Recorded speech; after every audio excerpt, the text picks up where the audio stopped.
Welcome to Feeling Beings Who Think, a podcast project that seeks to find wisdom in conversation through the stories and personal reflections of regular people like you and me. My name is Ariane Rice, and I'm really grateful you're here. So let's get started. Hi there. Before I tell you a little bit about my guest today, I just have to acknowledge something. This episode is episode 10. 10, wow. Okay, maybe this is episode 1 or 2 for you. If so, thank you. And 10 really isn't all that much, but to me, 10, I didn't think 1 was even possible. So I need to acknowledge that, and thanks for taking a minute with me to do so. Okay, the number 10, I have to tell you, it reminded me of a quick story. The night of my 10th birthday, I remember really well because I told myself and I made myself go to bed that night with all the lights in my room turned off and the door to my bedroom closed. Why? Because I said to myself very matter-of-factly that I was now 10. That was a double digit. And that meant I needed to start acting like the adult I was going to be. Adults slept with their doors closed. Adults didn't have night lights or closet lights or doors left just a little bit ajar so they could see some light streaming in, offering that, comfort that parents are home and taking care of you. Nope. I told myself it was time to put on my big girl pants. A phrase, believe it or not, that I really don't even like anymore, even though I understand what it means. But we do that to ourselves sometimes, right? We say, hey, we have to start acting this way, whether or not we feel we're ready to do it. That has something to do with my guest today, by the way, whose name is Emily Kokenge. That's right, Kokenge. And I asked her about that name right off the bat. Because, hey, our names shape some of the story of who we are. Emily is an expert in storytelling from a 30-year career in industrial design and branding. Now, why in the world is she talking to a priest? Because we are both leadership coaches and thankfully colleagues and friends. We do talk about coaching, and while I doubt any of you listening are 10 years old or around that age, I bet you know that feeling I was talking about, and maybe as an adult, you feel like the imposter I felt at 10 when I was feigning my adulthood. Maybe you know what it is now to feel like an imposter when you're trying something new. Well, Emily is particularly interested and skilled in teaching and speaking about what imposter syndrome is and isn't, and what confidence is and isn't, and how we can learn and develop that as a skill alongside taking some time to think about what it is we feel. In fact, that's something that's really important to do as we talk about. We just really don't like to do it. I mean, I like talking about it more than I like doing it, those feelings. All right, well, that's enough of this introduction. Here's to episode number 10. Thank you so much for listening, and I hope you enjoy my conversation with Emily. I'm so grateful she took time to talk with me.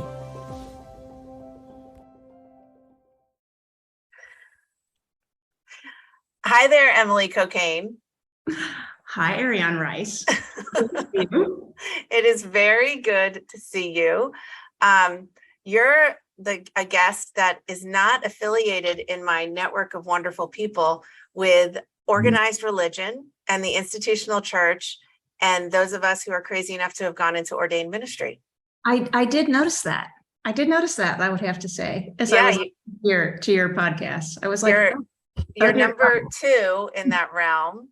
And there's some more coming up that I'm excited about, but I am thrilled that you are taking time to be with me because I am so grateful that the universe connected us. Me too. And I feel really honored to be in the company of the very interesting and complicated in the best way people that you've had on.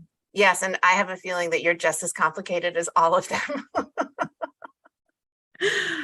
Yes. So I mentioned before I hit record that one of the things I wanted to ask you about right off the bat, and we'll see where it goes, You and I share a commonality in that our last name is also a word, a noun. And how? And so my last name is Rice. Uh-huh. And I have a lot of associations with that because it was a source of much teasing when I was a child.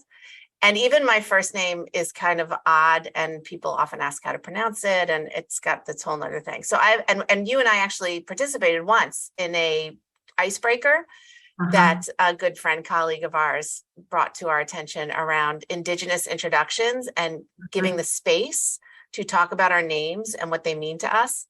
This is not nearly as deep as that, but your last name is Kokenge. And I do remember when you first introduced yourself in our Georgetown cohort, you made a point of being like, yep, that's it. That's how it's pronounced. I know it doesn't look like that, but that's what the name is, my friends. Yes. So I am so curious what it's like having a name that is also, a well-known narcotic substance. Right. An incredibly well-known narcotic substance. I have maybe thought about this less than you might think. And I think it is also because when we're young and when you get teased, it was not a word that was meaningful to kids in kindergarten. Thank God. Yeah, thank God. May no longer be true in 2020. But when we were, so it was not a thing in my young growing up. I mean, I knew what it was, and I do have a memory of one time writing on a kindergarten piece of paper and spelling my name, Cocaine, and getting in trouble for it at home. And my dad saying, that's not your name. And I don't really know if he was saying, if his motivation was more have pride in your name. Like, I'm not quite sure, but I do remember. So I knew what it was, right? I knew what it was. But I would have to say it got the most mileage in high school. Yeah. At that point, it was kind of funny. And I will tell you a story that probably the most notable story is, and also relevant to you because we both have kids taking SATs of that age. But when I went in to take my SATs, there were two guys in the back of the room and they started singing Eric Clapton Cocaine. Like they were guys I knew from grade school, whatever. They were being silly. And the proctor took all of us out in the room, in the hallway, and was like thinking I was the dealer who was coming in. Wow. And then I had to explain that this was my last name and it was pronounced like it was a whole thing. But even that, my memory of that is like actually making fun of the adult, not being tortured by it. Did you ever consider changing it professionally or no? It sounds like you were really comfortable with it from the get-go. It's a great last name. No one ever forgets my last name. It's terrible to spell, but there's a billion names that are terrible to spell. I did actually, I tried using my husband's last name when our kids were little, and it was not sticky for me. It's partially because no one ever has forgotten my last name. So, yeah, it's definitely memorable. And it's not spelled the way the other word is spelled. It is not always convenient. Like I just this week, I was buying a pair of running shoes because people want to pronounce your last name correctly. They are courteous that way. And so that becomes way too much time spent in my life on, strangers who, so the person said my last name and sometimes I'll say, oh, that's fine. And then they're like, no, I want to pronounce it correctly. And then I'm like, it's cocaine, just like the drug. And just like I did, and I have to like pause. And then they go like, and I'm like, no, really. Like people always need the reassurance that they heard it correctly. That's right. And you give that to them. That's very kind. And then we move on. So. Well, as we're talking, it's making me think about the fact that you work in one of the places you work is in branding. Yes. And design. Yes. I'm more familiar. I've grown to learn more about design and design thinking, and I'm fascinated by it as a source of perennial wisdom for sure. And the branding aspect, that was part of my life kind of before I went into deciding I wanted to be ordained a priest. And I worked in advertising and marketing, and all we do is talk about branding. Right. And I'm just going to leave this open as to what are your thinking and feelings around branding and who you are now when you before and then who you were when you first started in branding and what even drew you into that. I mean, I came into branding through the door of design. So I consider myself a designer before I consider myself someone who works in branding, right? But can you say more of what you mean when you say designer? Because my brain immediately goes to clothes. Okay, so I'm an industrial designer by background, and industrial designers do product design, so design for mass manufacturing. So that might include your shoes, it might include, your coffee maker, it includes your computer, like things that humans use that are, I always say mass manufactured because I think of people who design things of 5 or 10 as artisans and craftspeople more than, which they might not like. You're working with engineers and inventors to say, okay, this is the thing we're creating. And have we considered the human? If we considered, how they want to use it, how they want to interact with it, because products tell a story. They're interacting with you, and are they interacting with you in the way that you want? Are they telling the right signals? And so product design is, and there's I'm sure you've heard the phrase form follows function. That was an industrial designer kind of thing. And so I went to school for that, and I came into working in branding and marketing through that door. And then I expanded into graphic design and graphic communications and all kinds of design. But I sort of think of myself as a problem solver before I think of myself as a marketer, mostly because I probably don't want to think of myself as a marketer and brander, Why? Because there's something that there's an association to me that feels shallow and false and duplicitous, whether or not that's true or always true. And so that isn't how I like to think of myself, When you say shallow, false, and duplicitous, are you referring to what my understanding of branding is and design, in that sense of it's supposed to make me feel something and therefore make me consume it? Yeah, it is the consumption part. Yeah. It is the desire to push consumption that I'm like, ew. I know it stinks because almost everything we want to do is the both and of that feeling. Right. And I think there's also people who, so I got to think about the words around this. I have my own tension around this desire to think of appearances and physical appearances as not being important. And also living in the reality of we're humans and we do respond to those things.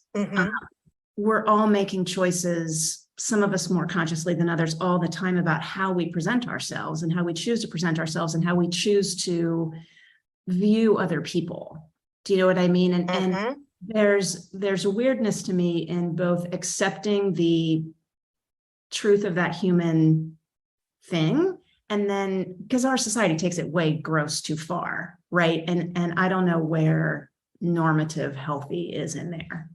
So you just said this thing about choosing how we choose to present ourselves, how we want other people to perceive us. Yes.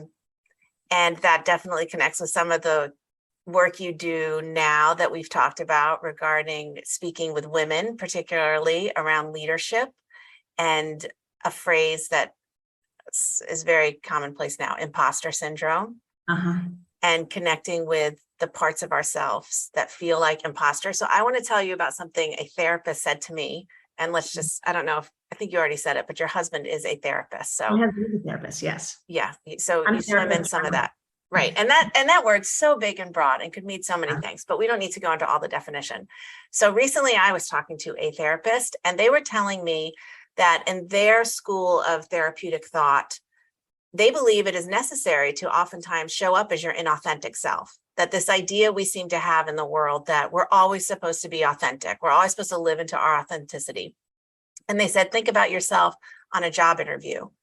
You're not fully showing up as your quote unquote authentic self. You're presenting yourself in a certain way because you want a job. And then I immediately said, or like when you date, when you start a relationship with somebody, you're not showing them all the parts and pieces of you, right?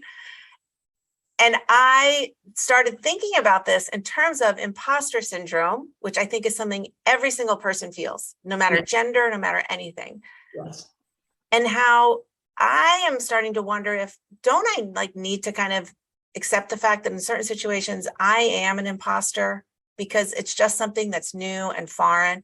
And even though there's a feeling of I'm not supposed to be, there's a truth that sometimes I'm just going to have to be an imposter. This podcast, for instance, like I started this, I don't know, I'm not a podcaster. I listen to lots of podcasts. I want to do something. I'm trying something new.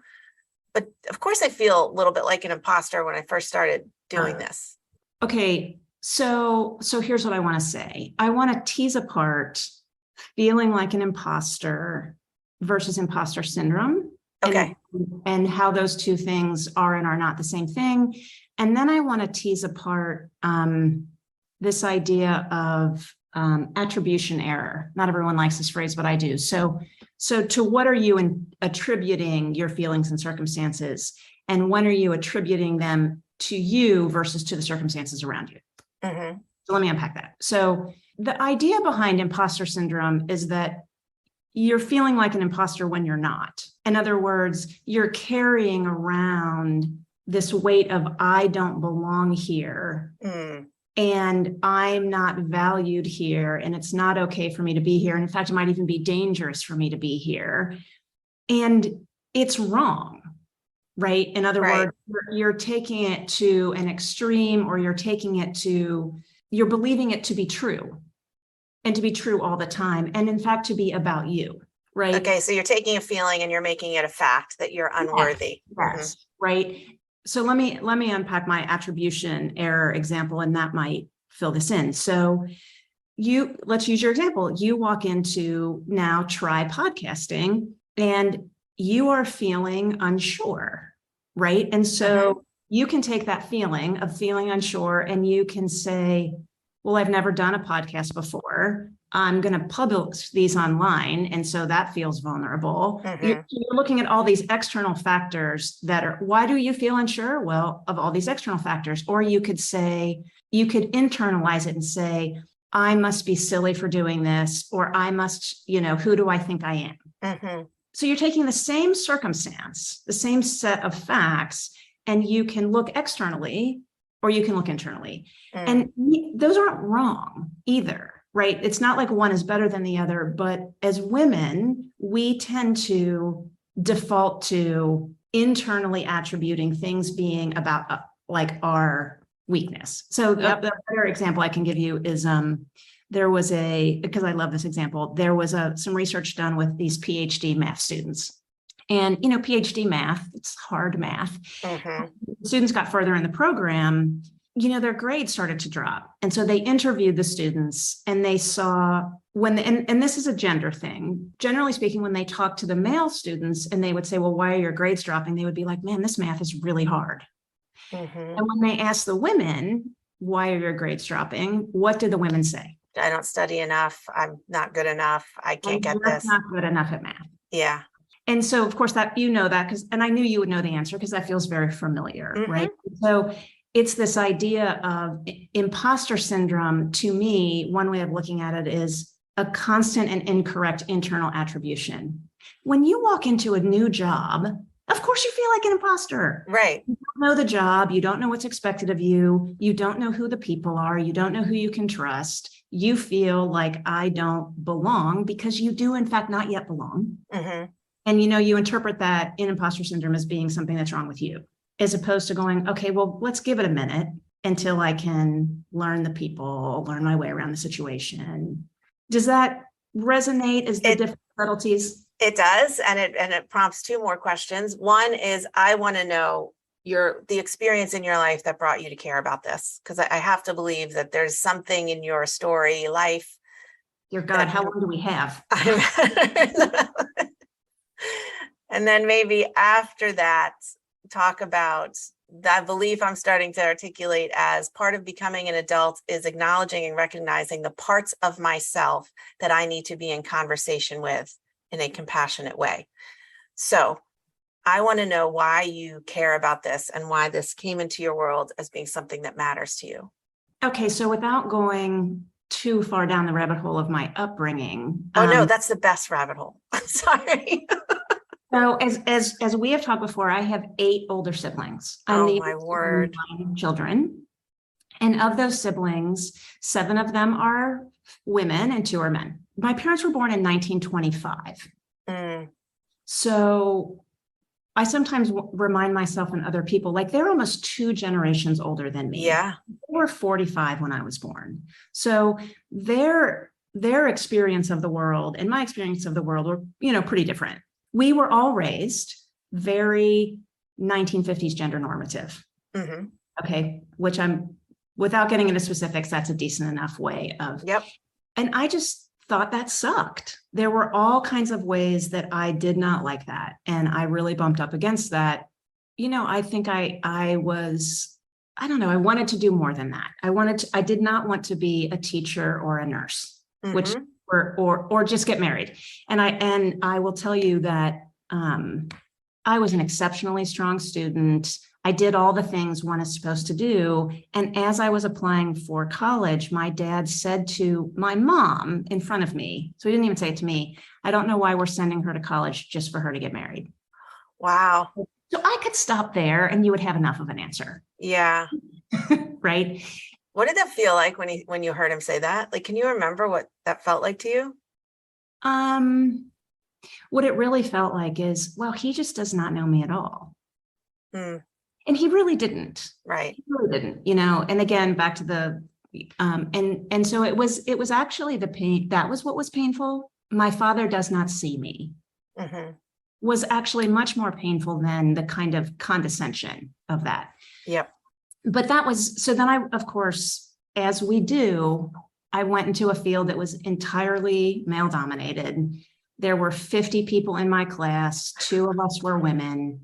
Wow. You were like, I'll show him. Exactly. And my dad was an engineer. I mean, I made so many choices in my life to flip my dad the bird the whole time thinking that's not what I was doing. Right. And then, and I think I told this story at Georgetown when I applied so you had to apply into the industrial design program at the end of your first year. So you do a whole year of foundation studies, like you apply to get into that, then you apply again. And so I was really freaked out that I wasn't going to get in. And I did get in, and the dean, the retiring dean, pulled me aside to let me know, well, keep in mind, I am 18-year-old. I'm 18-year-old, that I didn't belong there, and I was taking the spot of a boy who did. Are you kidding me? I am not kidding you. Again, I somehow had the gift of going, like 50%, I took that on, and 50% I was like, this is like about you idiot old man. Wow. Impressive. Because I don't know that I probably think I would have crumbled. Yeah, I don't know. And half of me did crumble, but I had, we're going to talk about the different parts of us. So I did have a part that crumbled, but I had another part that was like, ew. And I knew I was good enough. I didn't know if I was good, but I knew I was good enough to get in. Do you know what I mean? Like I had a year around these students of drawing and doing, like I knew my skills were good enough. Yeah. And I also got to believe that part of that rabbit hole of the early experience is, to try and be like, hello, hi, can everybody see me in a family of 8 siblings? I just feel like you have to have some level of belief in yourself. Yes, absolutely. You are totally correct. I did at that point have to be. The funny thing about having that many siblings is you become incredibly independent. Right. Exactly. Or you get lost in the crowd. Right. Exactly. And so I would say that was a pretty formative experience. I don't know. I could tell you like 6 more stories than that. They're like, did you just send a letter to that dean? Like, did you do anything to like? Oh, but the new dean did pull me into his office also to welcome me. And again, I was too young. Like in hindsight, now I think, okay, you were old and probably getting pushed out and bitter, and you take it out on an 18-year-old girl. So there was a compliment to that of someone trying to make me feel welcome, and it was never just one way. Right? No, yeah. You're not just getting one piece of information. So, but I will tell you, when I started my job, I had such amazing bosses and managers and mentors.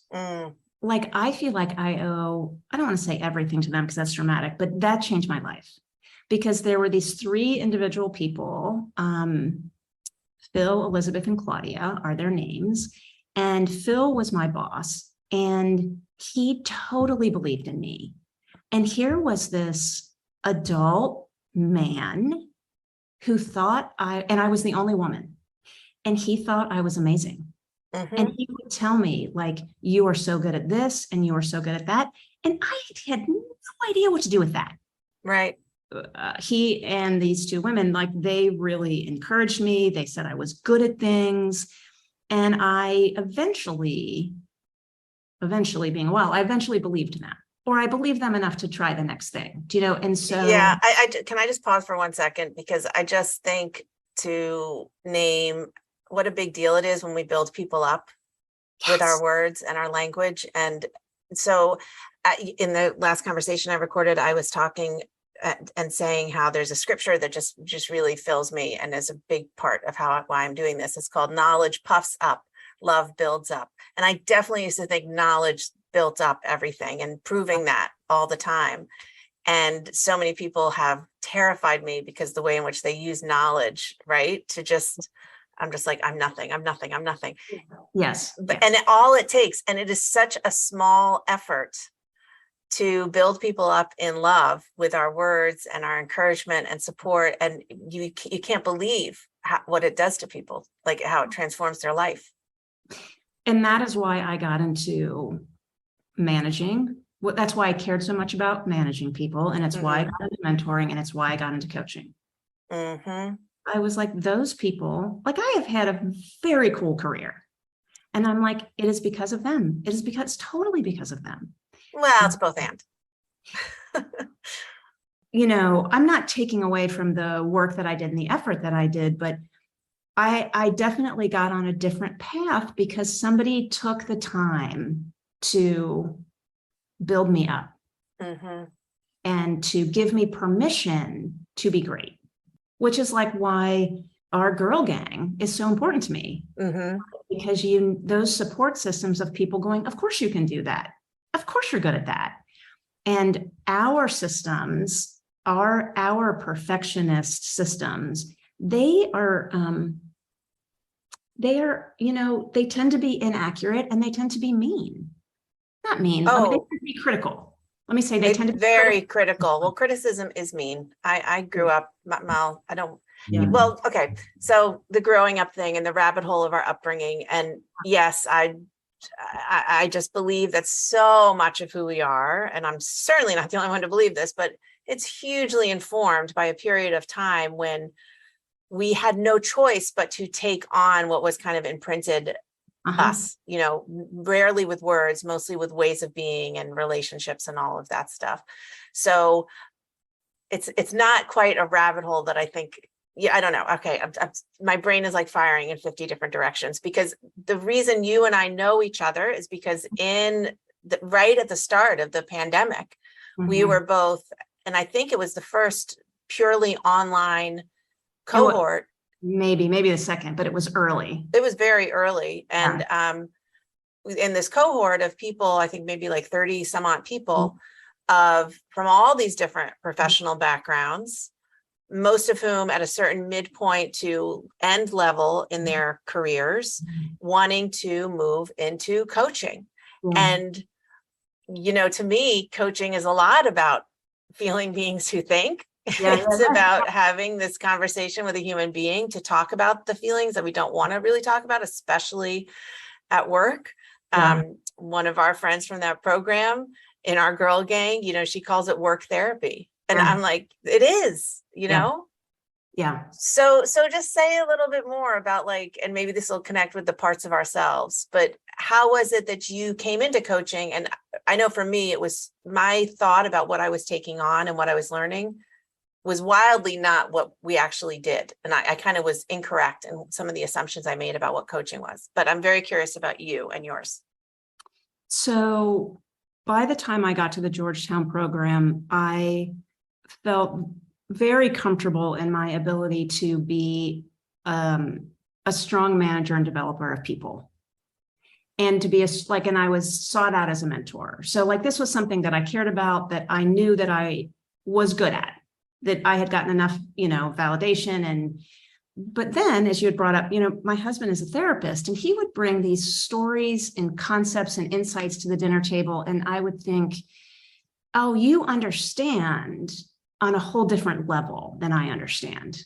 And I've always found that fascinating. And I was constantly bringing them back into work and into my conversations with people. And I thought I would like to be better at this. And one of the things I think is interesting is, so I work for a really big company, and they care a lot about their people, and we do tons and tons of training, right? So I have had strategy training and business training, and I have been fed and nurtured and given a lot of knowledge, to your point, knowledge. What I have not had training on is how do you talk to people? How do you ask good questions? How are you insightful? That you're supposed to already know, and you're supposed to sort of intuit it. And I find that really fascinating, because most of the people that I work with, most of the time, their job is just talking to other people. Right. And so I was like, I want to be better at that. And maybe I want to go into coaching, but if nothing else, it will give me, new knowledge and new insights and new skills. So that's how I got there. So had you been coached? Because you use the word mentored, but you had. I had a coach. I had a coach at one point, which I had asked for, and it was a great experience. It's interesting because that was not a huge motivator. I just brought a lot of curiosity about, what am I going to learn? And I knew I did not want to be a therapist. And that coaching felt to me like a middle ground of additional knowledge and ability to partner with people and I love conversation. So I could have started with this. I love conversation and I love intimacy. So I think our first conversation, which was full of expletives, which may or may not be appropriate. That's true. Right? But I want to spend 30 seconds on, hi, my name is Emily. How are you? And then I want to get into something deeper. Right. And I love finding other people who are like, oh, great. Can we go past that right now into something more real? So I think that was also part of it. I'm somewhere between really impatient and just really bad at small talk. Yeah, I don't know. It's also you get older, right? I feel and you are more aware of the passage of time and the finitude of it. And at a certain point, just small talk is, I don't know, it's like junk food or something. You're just this isn't feeding me. Well, we were talking before about imagery when we were talking about branding and the image on. So did you watch Bridgerton? Have your listeners watched? Oh my gosh. Okay. So this is one thing. It's funny because you brought up how you and I dropped 5,000 F-bombs when we first did our first conversation, which sometimes I do that with people, honestly, so I feel more comfortable. And also because I know once people know I'm a priest, and then if I do that, it kind of lets everybody breathe. Right. Yes. So I'm not some holier than thou. That said, okay, this is just my prudish nature. Could not get through the first episode of Bridgerton. I was nope, can't. It's too much. And my daughter is just so into it. And she was like, I'll never watch that with you. And I was like, well, I'll just try it. And then I was like, yeah, no, it's just. Okay. The reason I brought it up was not the sex. The reason I brought it up is they're in what the ton, which was a word I'd never heard before, which is this group of high British society, and they walk around the park and talk to each other. And it's like a scripted play. And it's really, I think Bridgerton does a great job of the falseness of these conversations with people which have each other, of the things that it's proper to talk about and the correct response. And everyone knows what everyone's going to say, well before the conversation starts.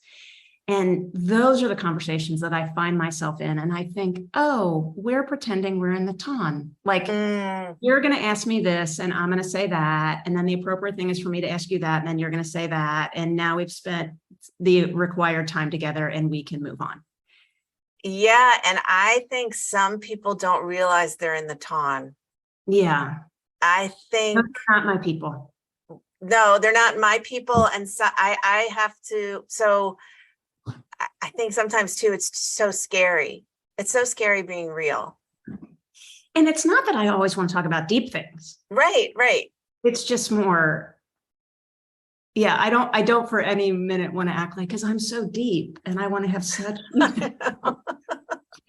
robust philosophical conversations all the time. Well, there's a difference to me about deep and real.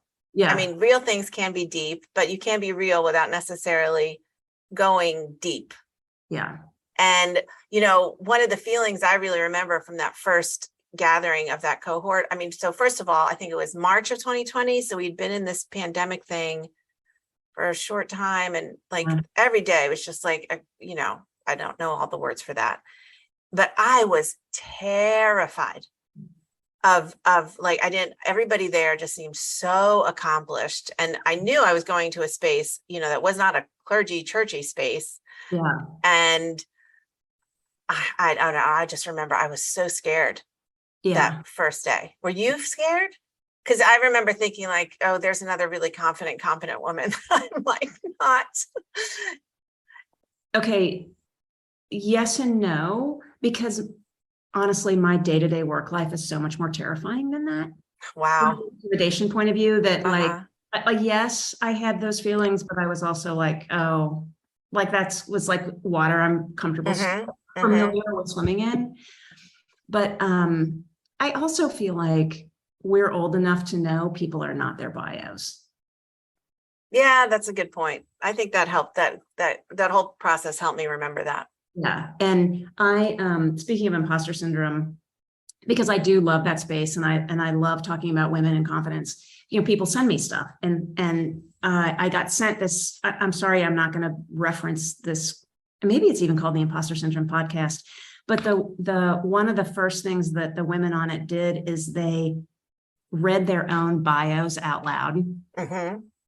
And then they just talked about like how awful it was reading the bio out loud, and it's actually something I've incorporated that into some things at work, and like, you're not your bio, but we know we have to do that. That's kind of what I was saying. Like, we all have to take on that thing.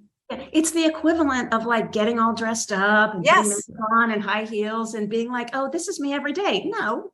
Yes. Barely me 1 hour, a year. So then talk about the feeling around the nuance of confidence. Can you ask me that a different way? So this idea of leadership and empowering women and the difference between that error attribution, right? Like we're assigning we're assigning factual information to a feeling we're having about our lack of worth. To be confident is to kind of embrace all of it all at once.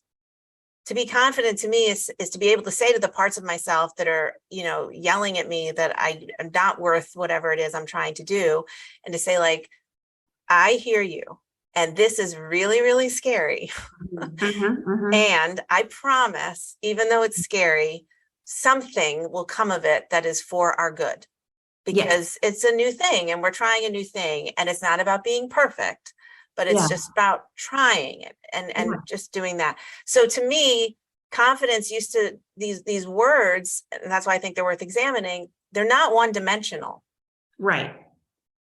Okay. So I just so love everything you just said. And I totally, there's two things I want to look at. One is this idea of being in conversation with your parts and right, and then the other is like what confidence is and is not. We talked before about criticism, and we all have critical voices, but I think it's really important to remember they're just trying to help you.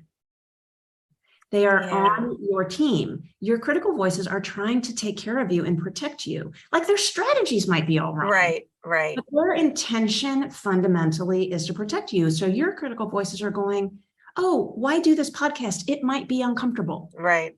You don't need to be uncomfortable. Let's take a nap. Right? And then when you don't listen to them, then they get mean. Then they're like, who do you think you are? Like, but their goal is to protect you.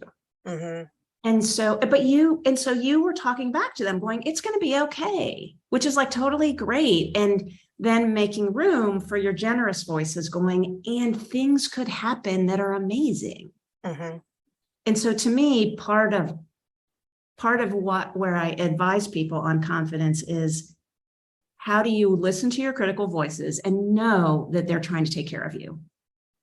And sometimes when you really know that, and then you can see it, then the kind of meanness goes away because you're paying enough attention to them. It's like when you're ignoring them that they get mean, right? So don't you think you need to feel some of the feelings around that besides just the intellectual awareness of being able to name that and kind of process it in your thinking brain? Yes, totally. What I'm saying is, I think a lot of us just try to shut that down. Yeah. We don't want to hear them. We don't want to feel them. We're like, if I just repress them, they will go away. And I'm like, no, then they get mean. Right. Like, so, giving them space, but greeting them with some openness of, fundamentally, I know that you're here to help. I just might not like your strategy. So where are you trying to help me? And you just did all that. That's what I loved, is it's exactly what you did. You were like, it's okay. This is going to be scary. And it's probably something that we get better at as we get older, just because one way or another, we've tripped into doing it. Well, But I think we get comfortable. I mean, honestly, you feel like an imposter the first couple of times you try and do that. You feel like an idiot. I did. Yeah. Well, the way that one of the myths that I'm trying to break about confidence is that people think they are or are not confident, or some people are, like it's this innate trait that you're born with. And I'm like, no, confidence is a skill.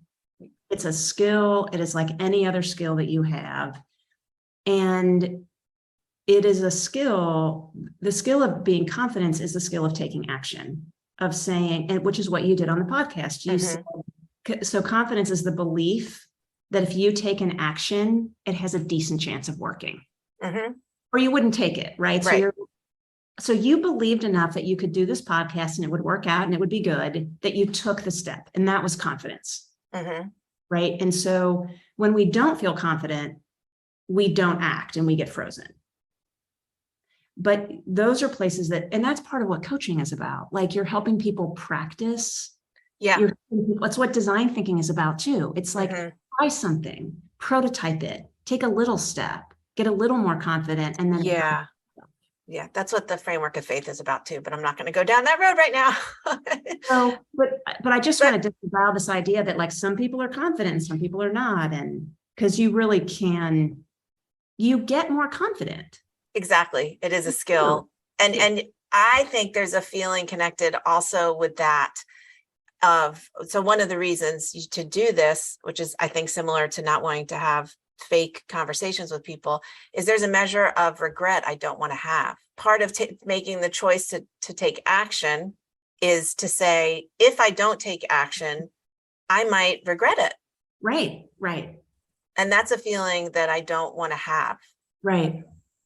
What do you think are the feelings that get in the way of people believing in the fact that it is a skill that can be learned, and that trying these things in small doses makes a difference? I mean, I think many of us just don't want to have feelings. Feelings they're really annoying sometimes, are uncomfortable. And I was listening to one of your podcasts, and I was so struck by your friend that was a widow, and she told this story about telling that story in some circumstance, and someone came up after her and said that they were angry because she had that's Lisa Tilstra. And I was so triggered by that. I was so angry. And what I was angry about was, where did people get this idea that we're supposed to be comfortable all the time? That being made uncomfortable, like they have a right to always be comfortable. And to me, those two things are connected, like growth and feelings. Like life it has discomfort. It has challenge. It has. So I think I'm trying to answer your question. There's just like a natural resistance to that because it's uncomfortable. And we're like, no, I don't, like, I'm back to, no, I don't really want to be uncomfortable. I want to like nap with the cat. And we all, well, I don't want to say that too grandiosely, but my personal experience is some days I have more energy for taking things on than others, and some days I push through going, I don't really want to do this, but I know I will be glad if I do. But that capacity for confidence, actually, it gets revved up, but we also get tired. Like, I think the pandemic has made a lot of people tired. Oh, yes. And a lot of people's, like my son uses this phrase, my social battery is really drained, which I was like, good one. Very good one. That's an interesting phrase. And I see and I resonate with people who are like, that feeling it takes more energy, that kind of my social battery is semi-permanently drained. And I don't want that to be true because I do want to be in relationship. Like, somehow that feels tied into it in a way that I can't quite articulate. Well, and I think the tiredness also is a part of being in a transition time. Yes. We're being in a time of change that none of us asked for. And no matter what, I think we always resist change. And it's exhausting to every day, like, okay, figure it out. And I mean, everything, the Zooming and the work and the school, everything, all the time. Yeah. Sleep, I mean, that's a whole nother topic too. Just like some of the value judgments that I've put around sleep and the need for rest. Oh my God. Sleep is like one of my top 3 favorite things. Top 3. It has become my indicator of good health is good night's sleeps. And it's impacting a lot of my choices these days. Okay. So I need to bring this conversation to a close. You had something about parts you wanted to talk about that we didn't get to, though. Yeah, I want to talk about this idea of, I think some people, when they hear, parts of ourselves, I think people make a misinterpretation of that as like, I'm not a schizophrenic. And then they have the term schizophrenia incorrect I'm thinking that's all about multiple personalities. And that's not what I'm talking about. I am talking about systems theory. And that's something that you and I have talked about through family systems theory. I came to that through Bowen. I think you came to that through your husband and work. So say something about systems theory, the parts of ourselves, how that plays into the work you do around courageous leadership. Okay, well, I get the misunderstandings that you mention. I've never met someone who didn't occasionally use the phrase, a part of me really wanted to complete the sentence. A part of me really wanted to go for a run, but another part of me wanted to take a nap. Yep. A part of me really felt like, and so we do self-identify that we have conflicting, sometimes I use the word voices and that makes people feel better, but we have conflicting thoughts in our head that want very separate polar things. Let's use the example of you get in a fight with your partner. Mm-hmm. Inevitably, there's a part of you that wants to make up and a part of you that wants to keep going on the fight. You know what I mean? I do.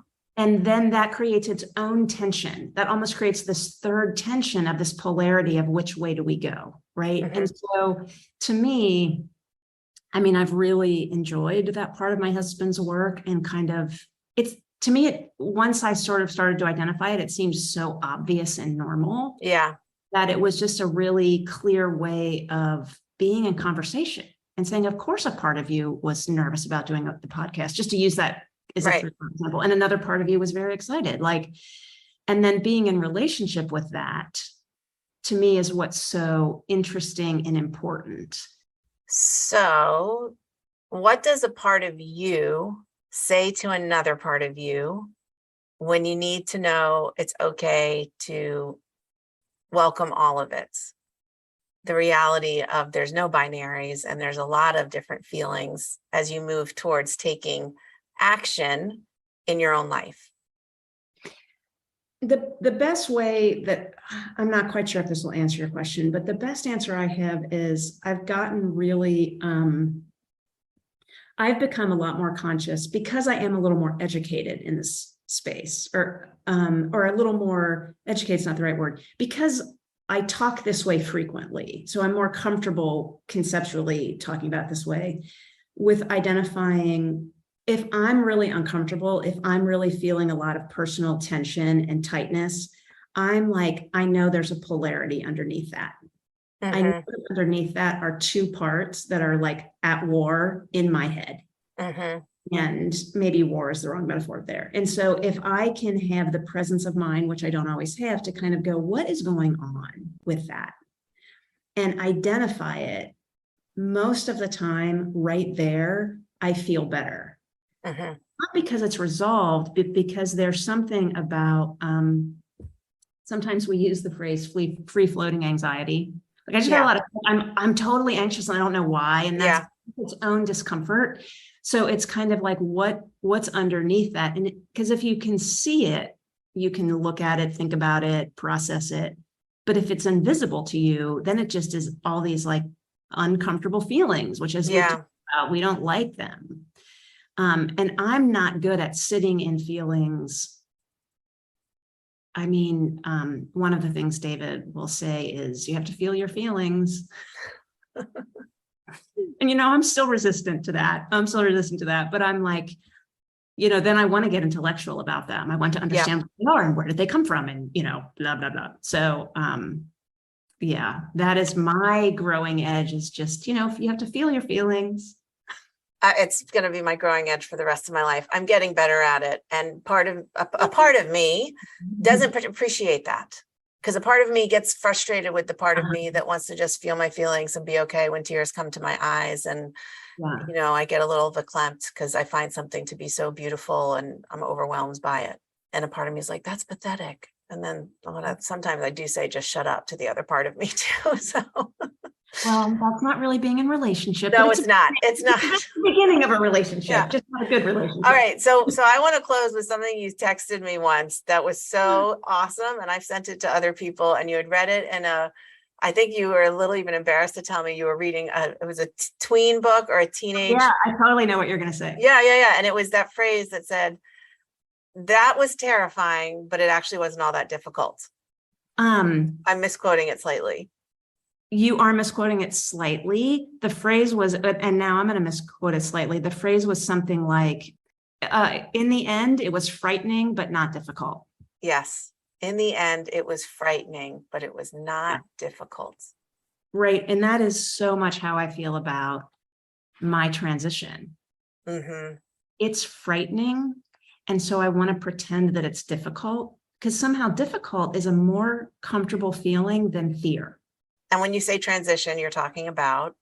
I'm retiring. I'm leaving my job after 31 years. Wow. And we talked, and our kids are leaving the home. Like we are just ecosystems of transition right now. But I'm really trying to pay attention to the fact that I'd rather work on it seeming hard than be okay with it being frightening. And I don't even know, what is that about? But I know that it's true.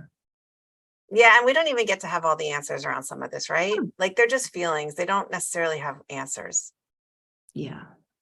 They just want to be felt, right? Yes. Yeah. All right, Emily Kokenge. Thank you. Now I'm going to think of you as a noun all the time. It was Rice-A-Roni, the San Francisco treat, every day getting off the bus for 1 year. It was horrible. So not good. Not good. So glad I did not have that. Oh, wow. Feeling gratitude for that now. Thank you for this conversation. You too. Really grateful. And till next time. Till next time.